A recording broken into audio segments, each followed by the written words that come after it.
Production and distribution of City Club forums on IdeaStream Public Media are made possible by PNC and the United Black Fund of Greater Cleveland, Incorporated.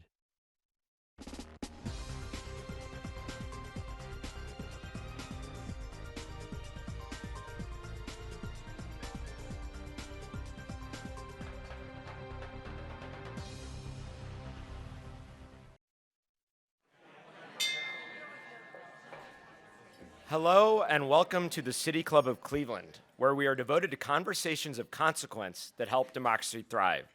It's Friday, March 31st, and I'm Jeremy Paris, principal at the Reagan Group, a national public affairs public policy firm, and I'm pleased to welcome two friends to Cleveland today, author, editor, and podcast host extraordinaire, Dahlia Lithwick, and Senator Sheldon Whitehouse of Rhode Island, who, among other things, chairs the Senate Judiciary Committee Subcommittee on Federal Courts, Oversight, Agency Action, and Federal Rights. At today's forum, we'll be treated to a deep dive. See, I ran right through your applause line. Yeah. Today, we'll be treated to a deep dive conversation between them about the state of the courts and the rule of law in the United States. One of the enduring legacies of the Trump administration was remaking of the Supreme Court and the rest of the federal judiciary. In 4 years, Trump appointed 3 Supreme Court justices and more than 230 federal judges overall, shifting the balance not only on the nation's highest court, but also on a significant number of powerful appellate courts. The impact is already clear, with major cases overturning longtime precedents like Roe v. Wade and changing the landscape of individual rights in this country. At the same time, we have borne witness over these last years to an escalation of pressure on our democratic system and our legal system, reaching one but certainly not the only apex on January 6th and its aftermath. Our speakers today each bring a distinct vantage point, and we look forward to hearing how they see these shifts as presenting challenges and maybe opportunities for American society. First elected in 2006, Senator Sheldon Whitehouse, a former U.S. Attorney and State Attorney General, has brought a lawyer's tenacity to his tenure on the Senate Judiciary Committee.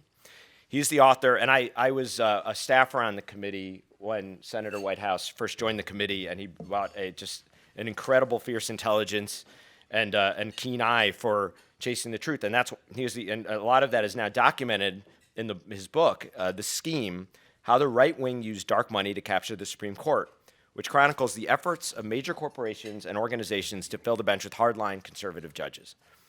Dahlia Lithwick is the keenest and funniest, no pressure, Supreme Court observer in the land, is Slate's senior legal correspondent and host of the podcast Amicus.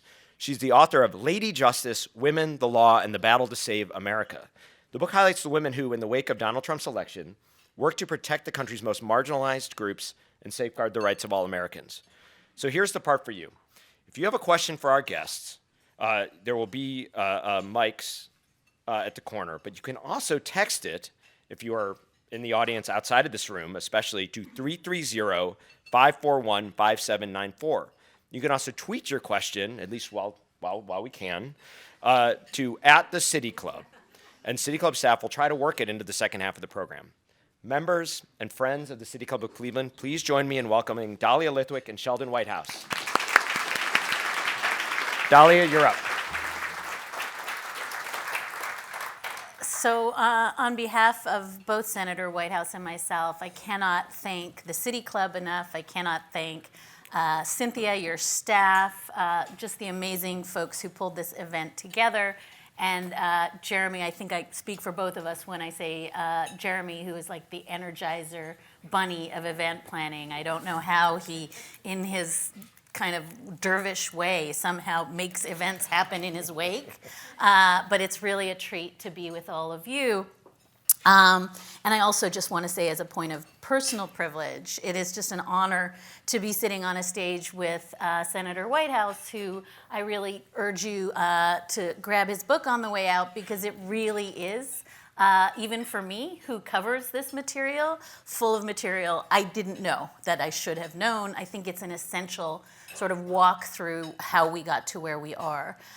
Senator, I think one of the things that I wanted to start by asking, and I want to be clear, we're interviewing each other. I am not, this is not my podcast. But I get to ask the first question. We flipped a coin. I wanted to start by saying that I think that you and I both produced ultimately books that have to do a lot of explaining. They have to show and tell a lot of things that are happening under the surface. I, had to delve into the joys of gerrymandering and reapportionment, not necessarily a topic that sears the eyeballs. You had to really map out this elaborately opaque system that nobody understands. And so at the risk of, and I'm quoting Ronald Reagan here, when you're explaining, you're losing. I'm at the risk of asking you to explain, I wonder if you could just lay out for us the scheme as you laid it out in the book so that we all kind of have a sense of the playbook. Is it okay if I give the short version? I think that might be best. Okay, I'll do that. But before I do, let me join Dahlia in saying how proud I am to join the storied history of the City Club of Cleveland here, and particularly to share the moment with Dahlia, who is a hero of mine, and to recognize Jeremy, who the Senate runs not, this is going to stun you, not because of the exclusive talent of the members, but because amazingly committed, determined, able young people come and do brilliant staff work, and nobody was better than Jeremy on the Judiciary Committee while I was there. So that was all pretty cool. And I came to the Senate with Sherrod Brown. And if you look at the Senate, you can imagine there could be just some who were a little bit confused about both a Sheldon and a Sherrod showing up at the same time, Sheldon Whitehouse, and Sherrod Brown. And we added to the confusion by creating a third senator named Shellrod Brownhouse. So I'm very happy to be here in Shellrod country.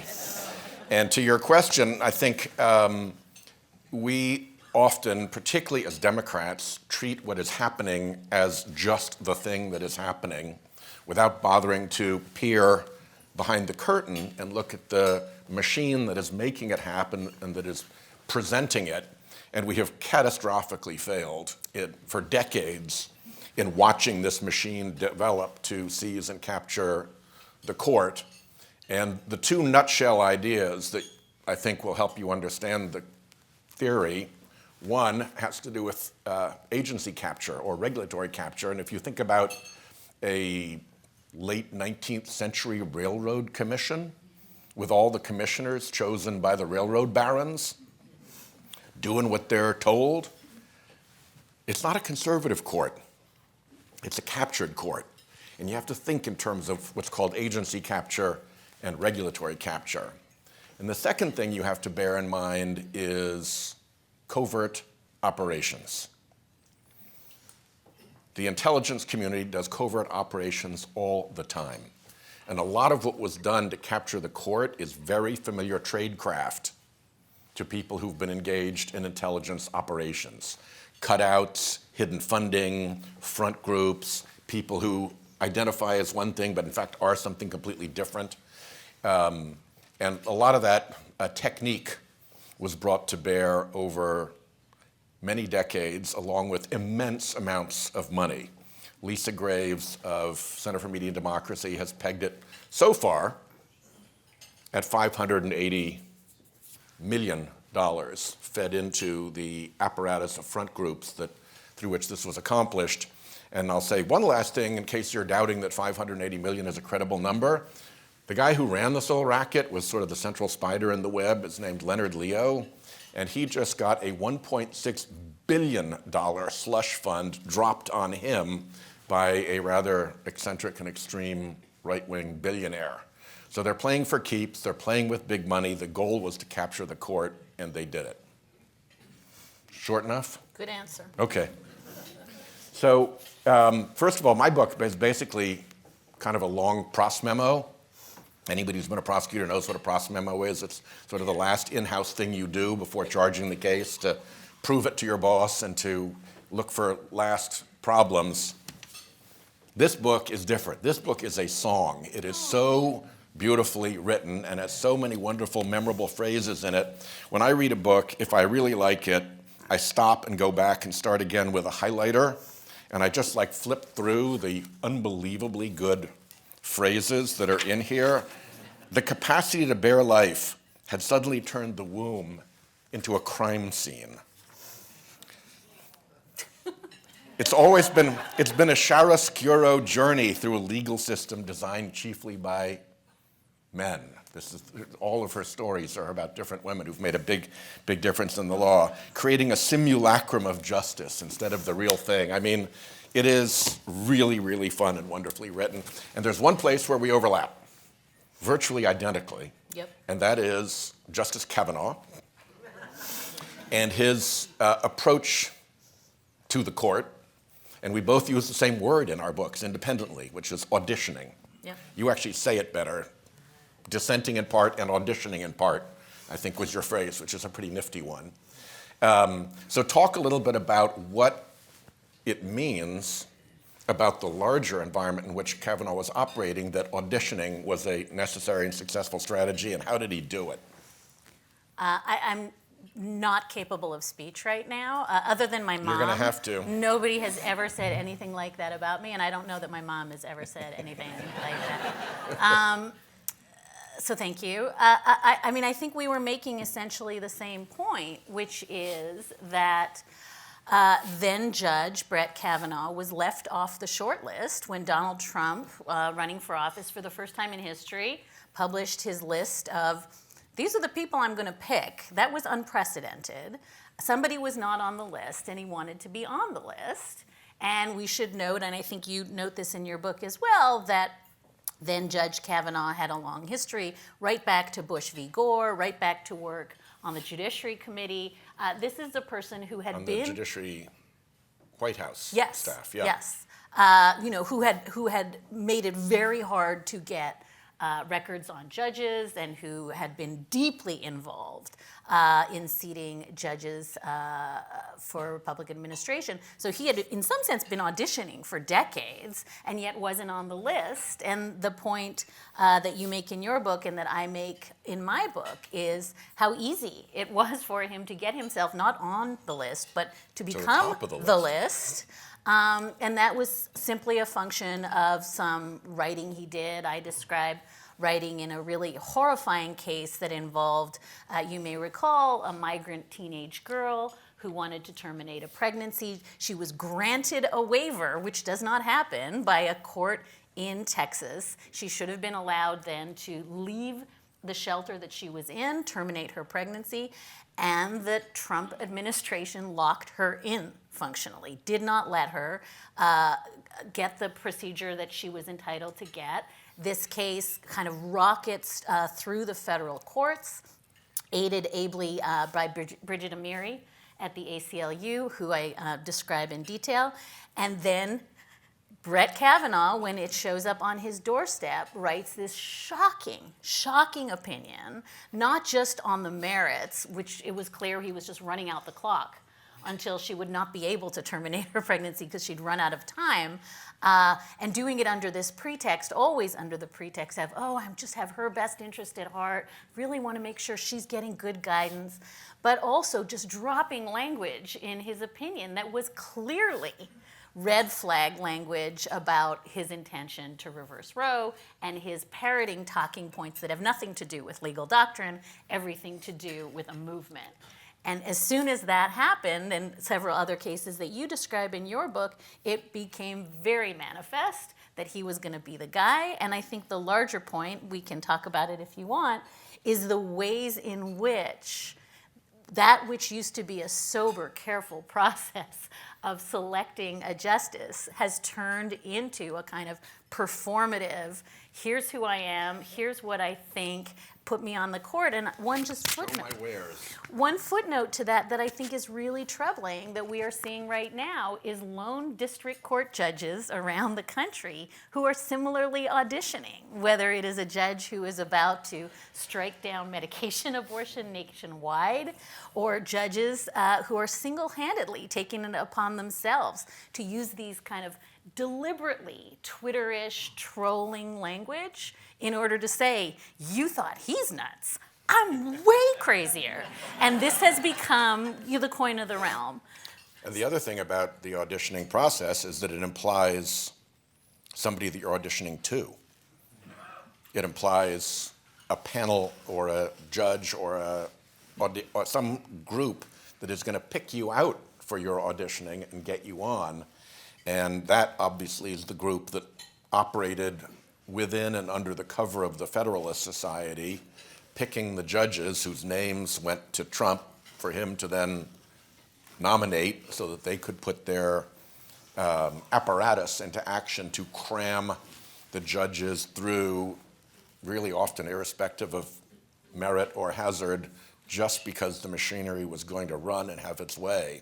And so the auditioning implies something else, which is that there is this thing out there to whom you're auditioning, and we still don't know enough about it. But one of the theories that I put forward in my book is the list that Dahlia mentioned, that there is a little bit more to that than just being a list.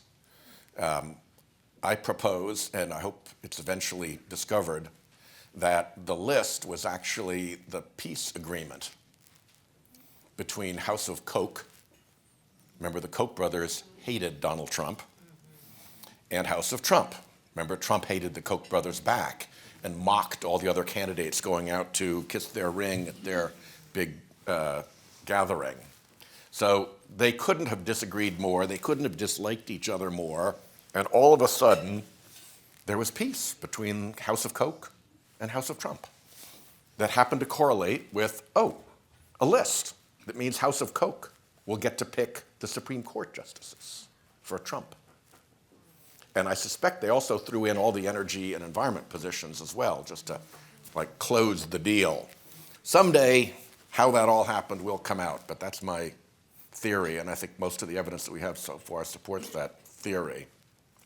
I wonder if I can ask you, if we're quoting each other, to talk briefly. You know, we could sit here, and both of us have devoted hours, weeks, years of our time to sort of laying out iterations of the scheme that you lay out in the book. But you do have a footnote in here that I won't read at length, but I think it's a moment of real mea culpa, some real self-scrutiny, not necessarily of yourself, but ourselves, how we allowed this to happen under our noses. And I think you flicked at this at the beginning, but I want you to maybe pull on this thread a little bit, Senator, because the truth is, for anyone who saw Merrick Garland get nominated and then just benched, while one side took Interesting word. Unbenched, if you will, binned maybe. One side took to the campaign trail to say, let me be clear, if Hillary Clinton wins the 2016 election, we will hold this seat open for 4 more years or 8 more years. We can happily live with 8 people on the court.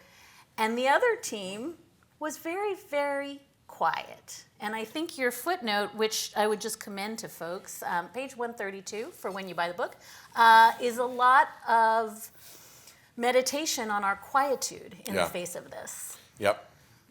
If it's the one I'm thinking of, it compares the creeping burglar to the sleeping sentry. And while the creeping burglar has more culpability than the sleeping sentry is not without culpability. And I emote a little bit on that culpability, which I think is a significant and recurring problem for our party. When we were talking in the green room, and I was venting about this a little bit, here we are in Cleveland, I said that, when a baseball team comes here to Progressive Park to play the Guardians have a better book on the opposing team than the Democratic Party has on the dark money operation that is out to basically wreck our democracy and destroy our party and disable everything we fight for. Who's good at the inside pitch and who isn't, who runs faster to left than to right, who's likely to steal a base, how have they run plays in the past. Some effort is put into that. We have no effort, and we have nobody charged with that effort, and we have no place where that effort is required to be done, and somebody gets fired if it doesn't happen. And I think we're operating in a very different level of preparation and diligence than the dark money operation, which is all about winning, all about persistence, all about subterranean and clandestine effort. And we're just terrible at, I mean, we may hear the miners digging below the walls, and we just roll over and go back to sleep again rather than go dig out the miners. So yeah, a little cri de coeur there. That's a little depressing. But let's switch to something more positive, right? Because we'll go from depressing, because one of the really cool things about your book is that the women who you feature very often are fighting uphill struggles, as you say, through the chiaroscuro journey of a court system designed for and by men, and very often, failing catastrophically and being put up against judges who are there with the ulterior motive to make sure that they lose. And yet there's this continuing positivity, both in them, in their persistence, but also in their confidence in this semi-rigged system. Tell a little bit about how that played out through your book. That's a pretty cool notion. I mean, one sort of accident of history is that the book, I sold it in 2017. It took me years to write. It was shipping in June, and then Dobbs came down.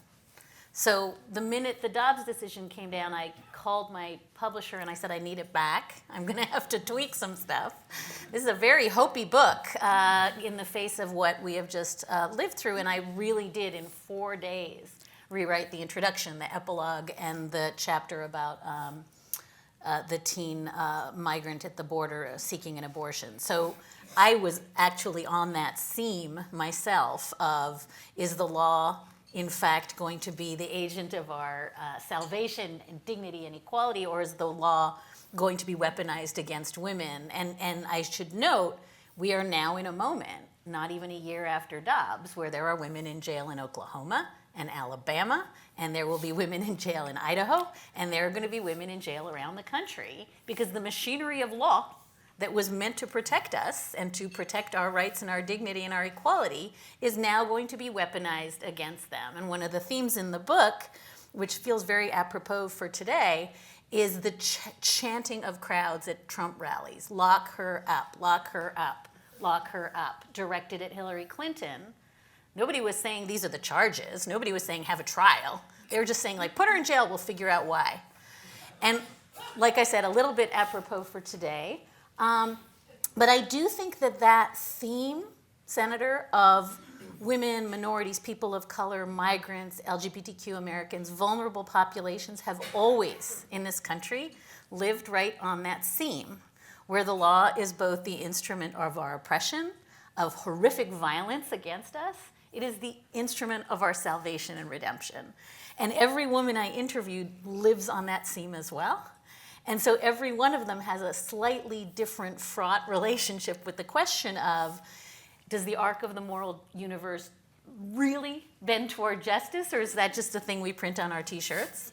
Or is it in fact the case that if I double down, and put my trust in the law, then the law will show up for us? And quite frankly, I often joke the title of this book could be Welcome to My Nervous Breakdown, because I'm not even sure anymore, as somebody who's poured my career into having confidence that the law could get us where we need to go. I'm not sure anymore that it will. But you do say, and you have a T-shirt that emphasizes it, women, speaking of T-shirts, women plus law equals magic. Well, and this brings me to, and we'll take questions in 6 or 7 minutes, so start percolating on them. But this brings me to, I think, another through line between both of our books, which is, I think we are both describing systems that in some sense operate exactly as they were intended to operate. That we think that these are pathologies, but they are systems that are cobbled together from norms and conventions and ideas of grace and dignity and institutionalism. And if you really want to crater the legal system in this country, it's super easy. And as you point out, not very expensive. Yeah. It is really cheap, as it turns out, It's a to buy bargain. some courts. And you want to buy a Supreme Court? I got one on sale out back. Like, it is really cheap to do this, to break democracy. Can I give an example? Yes, please. So the $580 million number about how much Center for Media and Democracy has been able to trace going into this apparatus of court capture, the International Monetary Fund, not an environmental group, an economic group, has quantified the full effective subsidy for fossil fuel in the United States of America most recently at $660 billion per year, mostly from the economic benefit of being able to pollute for free, contrary to the most basic economic principles that negative externalities need to be baked into the price of the product for the market to operate. So let's just say that the Obama Clean Power Plan might have just whittled 10% off that subsidy. Just 10%. $66 billion per year. What is spending $600 million for a court that will blow up the Clean Power Plan before it even has a chance to go into operation and buy you, what's it been now, 7 years? 7 years of $60 billion a year worth of value. So when we're thinking about how valuable it is to capture this court, and it seems horrifying to us in politics, they dropped $1.6 billion on this dark money schemer. Oh my God, that's an impossible number. No, it's a bloody bargain. I think the fossil fuel industry makes more money off of their political machinations than they do off selling fossil fuel. I'm going to ask a question because people are looking super sad. See, read the room, Senator. They're sad. No, you got to diagnose the disease and then you go fix it. You have read my mind because my thought is that both you and I do some diagnostic work. We name things. Yep. And I think that, as you say, once you name a thing, you can fix it. And both of us, I think, have deep confidence that the systems can be repaired. Yeah. And that norms Absolutely. that were soft norms can be hardened. And you've had a kind of consequential win on Supreme Court ethics. We had a little one, but a good one. I would like you to But a tell good the one. people that we can fix things. So we absolutely can fix things. First of all, the weapon through which the court capture effort was accomplished was dark money. And we can get rid of that.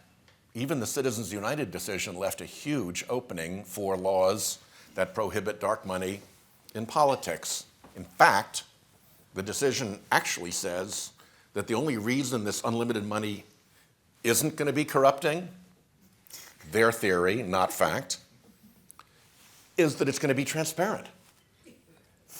If it's anonymous, QED, it's corrupting. So there's a huge lane to fix that, and we should. Unfortunately for the dark money forces, the evil that allows all the other evils to happen is protecting the dark money tool. So you're really going at the center of the Death Star when you're going at it. You've got to go at it with real, vigor and determination. So that's like the big thing. And then you can chop your way through the court. The court should have an ethics code.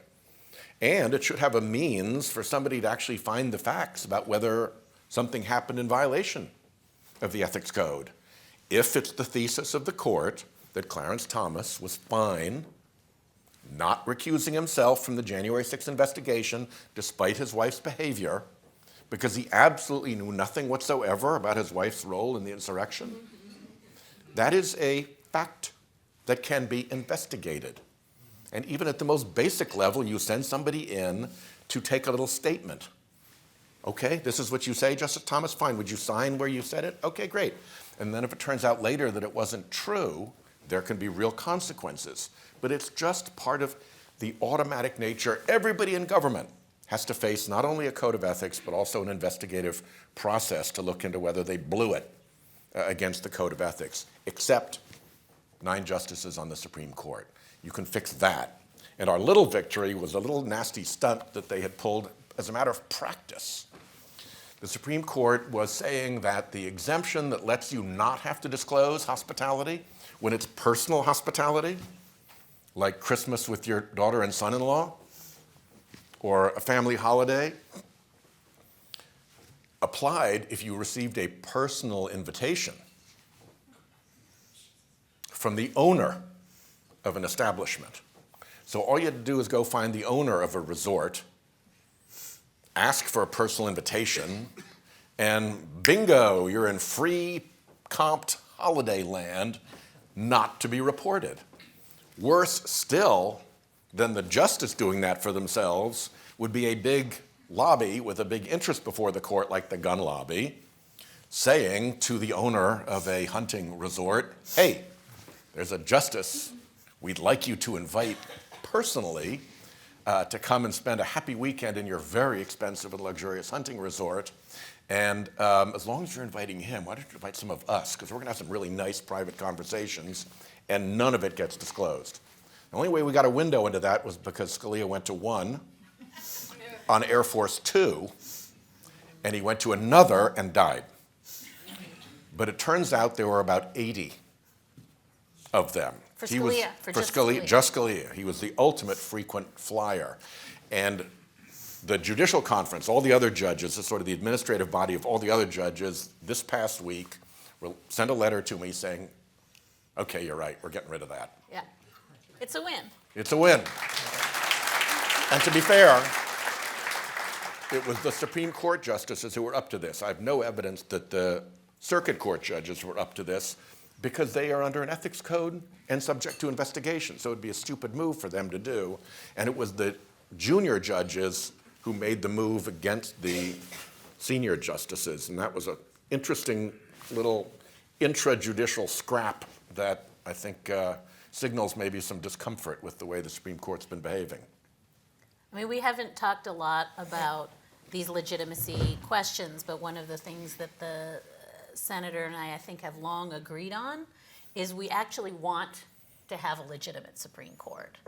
We are not here to have no functioning Supreme Court. It is actually not just in the justices' self-interest to behave according to the ethics canons, which, by the way, they say are advisory to them, right? Like, I think the Chief Justice's line was, oh, we consult them, the way you'd say consult a map or a menu, but we're not bound by them. We just sort of feel that we should look at them. And I think one of the things that is profoundly misunderstood, correct me if I'm wrong, and then we will take questions after this, but we're not here to take down the court. We're here to have took itself down. A functioning court. That's part of the sorrow of all of this, is that these justices, in the service of whatever it is that they're serving, have been degrading the institution that they serve and really imperiling it. And it was hard for me to come to the point to say, you know, this has gotten bad enough. I'd actually rather have a court with a deservedly bad reputation than a court that is captured and not delivering justice and getting away with it without anybody blowing the whistle. But as somebody who's argued in that court, as somebody whose life has been dedicated to the law in various ways, it was not an easy moment. But we've made that call, and I think that's how you build it back. You clean it up, and then you build it back. So maybe before we take questions, which we are going to do right now, but you have to do it according to your very strict instructions that you were given while I was shoveling salmon in my mouth, so I don't remember what they are. But I will just say this, just as a sort of to close this loop, Senator. I think both you and I ultimately wrote hopeful books. Yeah. And I think the paradox is, you know, a lot of people think these are gloomy books, but they are books about system failure that can very much be repaired. But it is going to be the work of all of us over decades and generations. It's not going to be easy, but I think we have to sort of lose the mindset that somebody else is going to fix it. Yeah, it's our day, and if we do it right, it can be morning in America again. Okay. All right, We are about to begin the audience Q&A. I'm Cynthia Connolly, Director of Programming here at the City Club of Cleveland. We are joined by author Dahlia Lithwick and Rhode Island Senator Sheldon Whitehouse, talking about the state of the U.S. federal judiciary.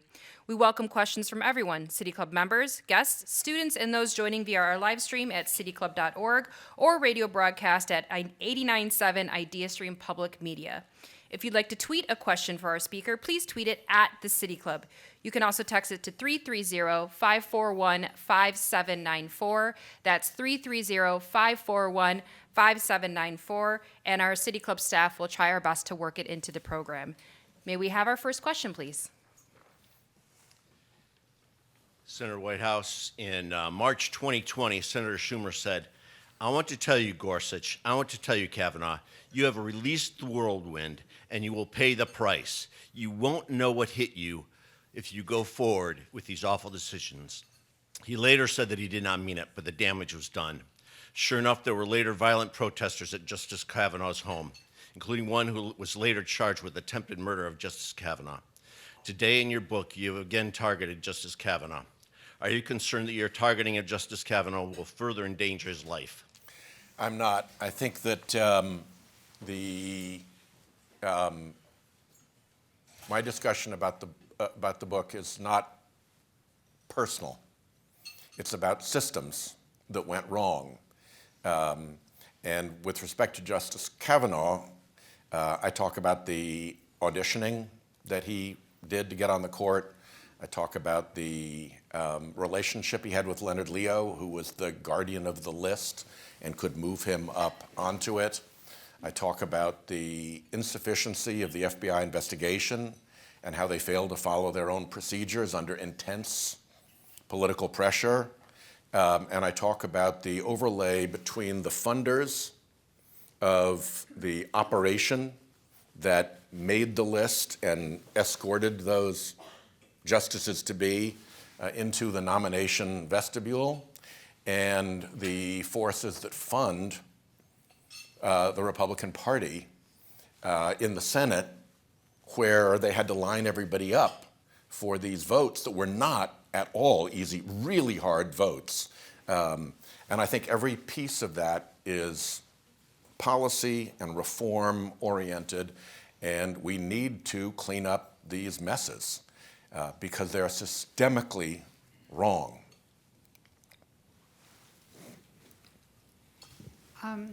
So I listened to some of the Supreme Court hearings. I listened to your podcast, Dahlia. I listened to Strict Scrutiny, and sometimes I get to hear you, Senator Whitehouse. And I'm trying to, so there's poop and whiskey, and there's wedding cakes and wedding websites, and there's originalism, and all this very highly technical stuff about computers. How does it all fit into originalism? It seems like originalism only comes up when it's like women's rights and stuff like that. Help me make sense of this. I'll take a first crack, and then Senator Whitehouse has a nice section about originalism in his book, so you can take a crack. I mean, I think we probably are pretty aligned in our answer to this, which is that there was a moment in which originalism at least hewed to some notion, some principled notion of what the project was. And so whether you agreed with him or not, Justice Scalia could say in a sentence, in between hunting trips, I guess, but could say in a sentence what it was he was seeking to do. And whether you call it original public meaning or whether you call it originalism, there was a notion that when we are interpreting a constitution or a statute, what we do is we adhere to the original public meaning of the words in the statute of the Constitution. That's originalism. Agree or disagree, it made sense. The problem that I think you've identified is that as a project, the wheels come off when you're talking about virtually anything in modern society, whether it's women's reproductive rights or whether it's a surveillance state or whether it's famously, a case about garage door openers. There was just not a strong Madisonian position on garage door openers or GPS tracking. And so the answer, I think, is twofold. One, it was limited at the time, and it was always going to reward, right, revanchist white male prerogatives that are enshrined in the Constitution. That was the flaw from the beginning. But now that we can actually say, okay, we're all going to do the project, right? Famously, after the Heller case, everybody said, because Justice Breyer and Justice Stevens and Justice Scalia all did originalist approaches to the Second Amendment. And famously, we said, we're all originalists now, Elena Kagan said. So we're all on board for originalism, but now we're doing this other thing. It's been totally abandoned in the interest of, I would say, completely purpose-driven, this is the outcome I want. And maybe the last thing I would say is, and this is explicitly now, there are very smart conservative academics now saying, originalism served its purpose. Now we're going to do this next thing that's way better. So I think that partly it's critique of, for instance, what Justice Alito does in Dobbs, which is cherry picking, right? He's like, I'm going to go around and pick and choose the bits and pieces of constitutional history that adhere to the end I want. That's bad enough, right? Bad originalism. And to this end, I would say Justice Ketanji Brown Jackson is putting on a clinic of, if you really want to know what originalism is, let me read to you from the drafting of the Reconstruction Amendment. So she's doing it.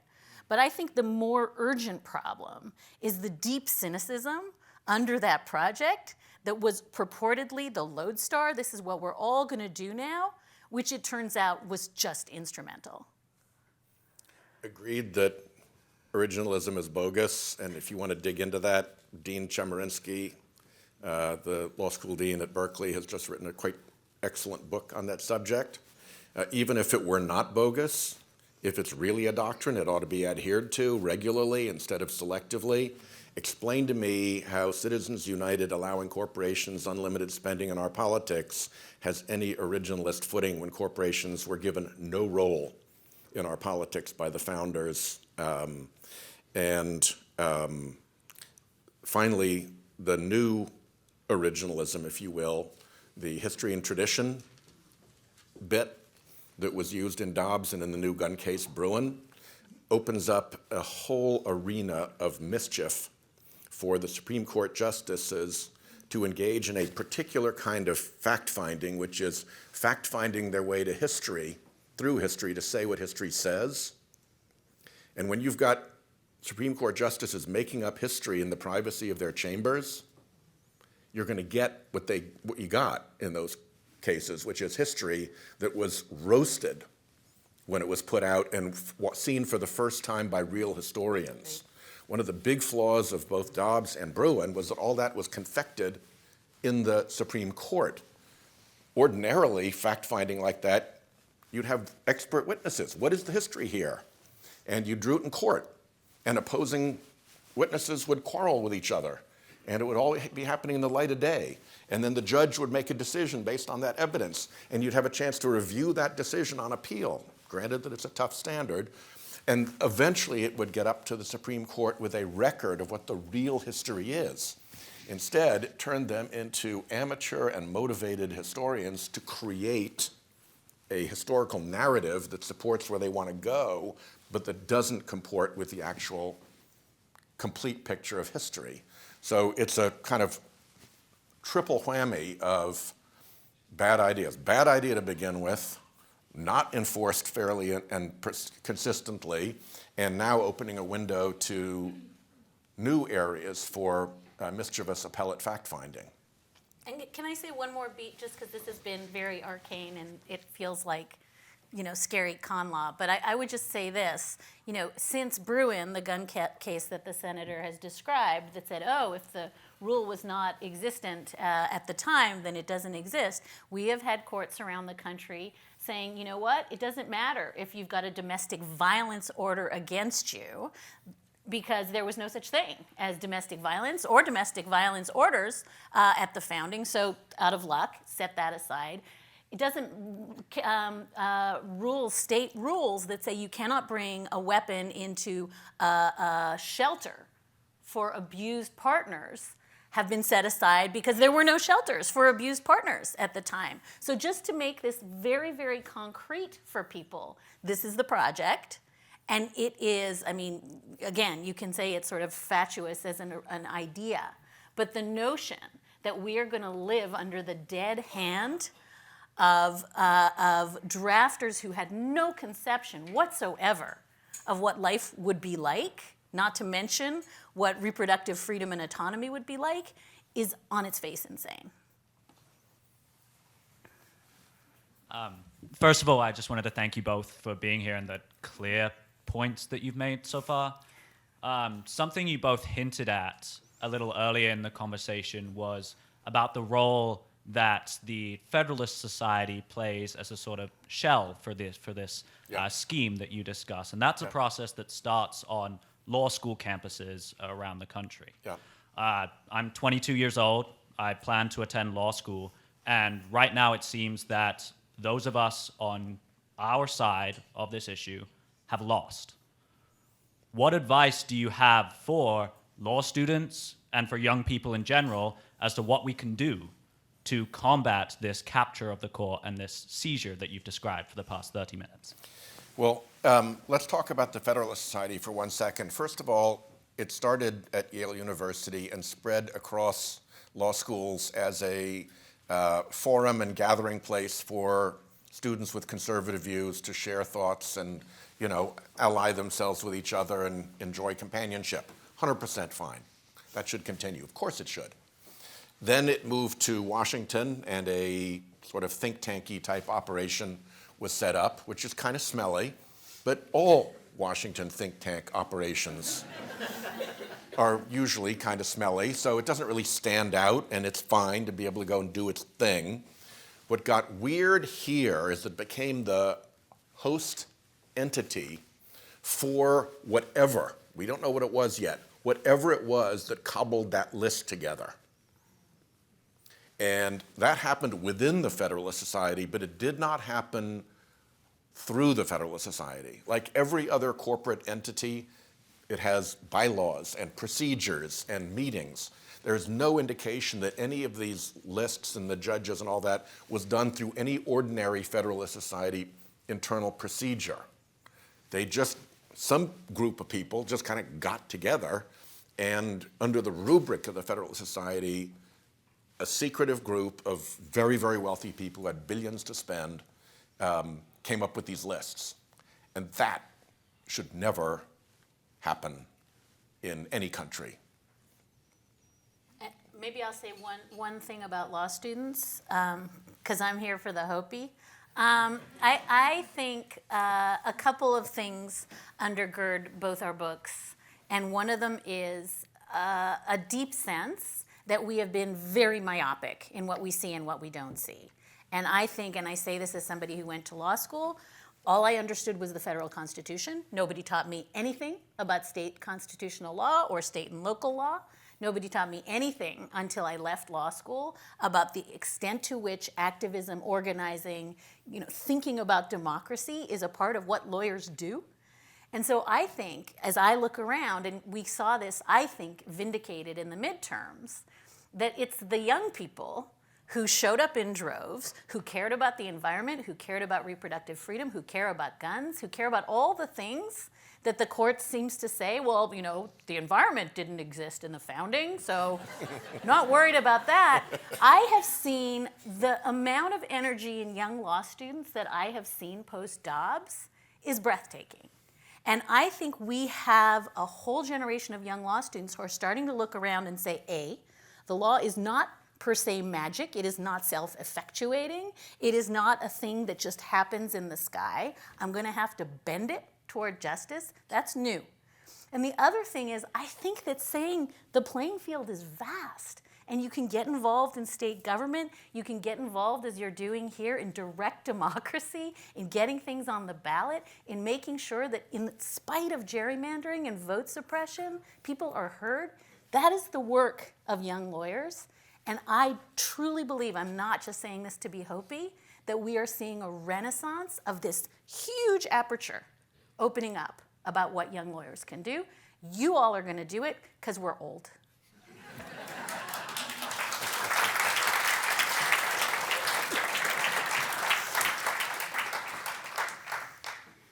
You've both used the word hope today, and I consider myself basically a hopeful person most of the time. How do you apply that hope on a practical level to one of the chambers of Congress, the House of Representatives, which these days seems to represent William Bendix's philosophy? Don't confuse my head with facts, my mind's made up. Well, it's going to be interesting to watch the House as it has to perform legislatively. So far, they've been legislating performatively and with nothing that has any real intent of actually passing in the Senate or becoming law. And it's not clear that they have figured out, where the gear shift is and how the clutch connects and how you actually do legislating yet with their very, very divided caucus. We have a very frightening test coming up with the debt limit. And at the moment, the strategy seems to be we don't have a plan. To the extent we do have a plan, we know the public hates it, so we're not going to share it with anybody. We're not going to make any of our people vote on it because the public hates it. What we're going to do is to try to get in a back room with Joe Biden and the debt limit hand grenade and use the hand grenade to get him to agree to the stuff that the public hates so we can hide behind him when we come out and announce what our deal is, which has a whole number of problems with it. But for us, Dahlia and I, who look at courts and constitution stuff all the time, that's not the way that the Founding Fathers set up the Constitution to have legislation work. There's a reason it's bicameral. It's so two bodies get a good look. There's a reason there are committees so that you can have a good look. There's a reason that bills have to be filed publicly. There's a whole array of constitutional imperatives that are built into the legislative process being open and clear so that the public gets a look at what is going on, and you're not a country that's run by backroom deals that even if people are agreeing without a hand grenade, that's just not the way it's supposed to work. So there's something fundamentally anti-constitutional about the way they're behaving, in addition to being, at this point, let's just say, not demonstratedly competent yet. Do we have time for one more question? Okay, we have time for one more question.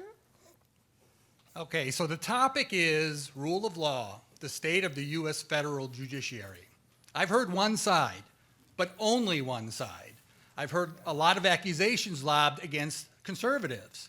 Wouldn't it have better served the community, and this question is also for the City Club leadership, to have included somebody on the other side that could defend what's been going on? That's a question for you, because I think these forums should cover the entire topic, not just half. Thank you. Well, I read the founding document of the City Center while I was waiting, and it says that this is a place where different views get to be ventilated. And I understand that you've got Bill Barr coming. I don't know that he's got a counterpoint to him, but I suspect he would have slightly different views than we do. So I am actually pretty satisfied with the way the City Club has handled its distinguished history here.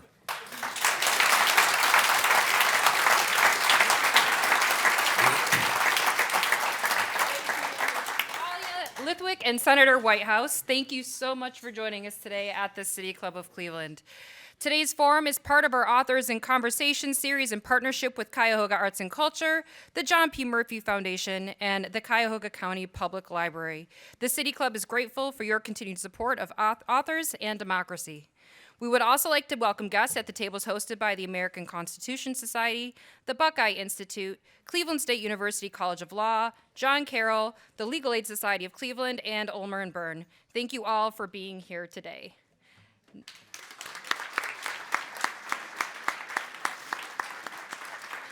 Next week, on April 5th, we will host a special City Club event featuring the United States Surgeon General, Dr. Vivek Murthy.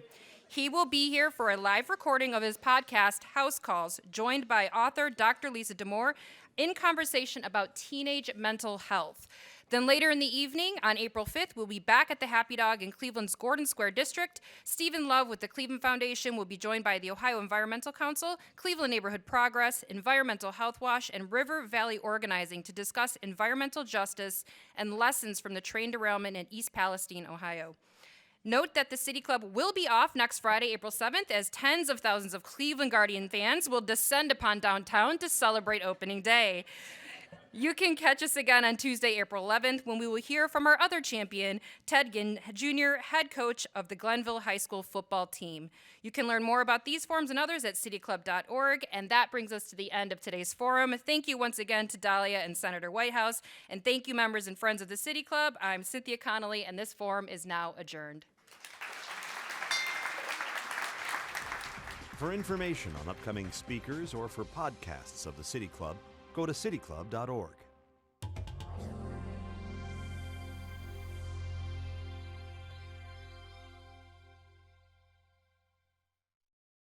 Production and distribution of City Club forums on IdeaStream Public Media are made possible by PNC and the United Black Fund of Greater Cleveland, Incorporated.